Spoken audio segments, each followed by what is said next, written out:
Hi అండి, నమస్తే.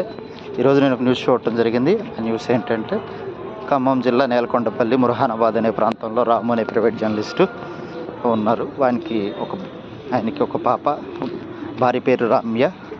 వారందరూ ఆ గ్రామంలో నివాసం ఉంటున్నారు. గడిచిన వారం రోజుల నుంచి రాము వాళ్ళ ఫ్యామిలీ ఎవరు ఇంట్లో నుంచి బయటకు రావటం లేదు.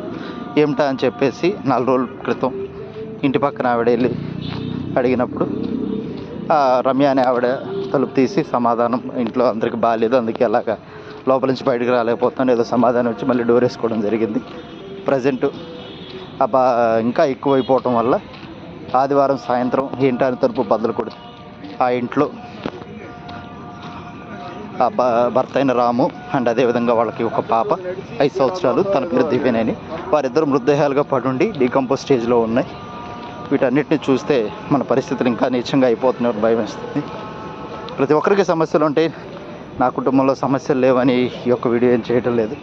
సమస్యలు ఉన్న దగ్గర ఐదర్ పెద్దవాళ్ళుగా ఉన్నవాళ్ళైనా, లేదంటే అక్కడ పోలీస్ స్టేషన్ కోర్టుల ద్వారా అయినా సమస్యలు పరిష్కరించుకోవాలి తప్పితే, భార్యను భర్తను చంపితే వారి ద్వారా పిల్లల్ని చంపి ఆ పాపం ఎవరు మూట కట్టుకోవాలి?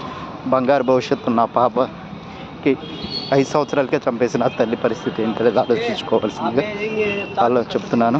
కాబట్టి దీని గురించి మన కుటుంబాల్లో ఇలాంటివి ఏమన్నా ఉన్నట్లయితే వాటి గురించి చాలా సున్నితంగా మాట్లాడాల్సిందిగా కోరుతున్నాను.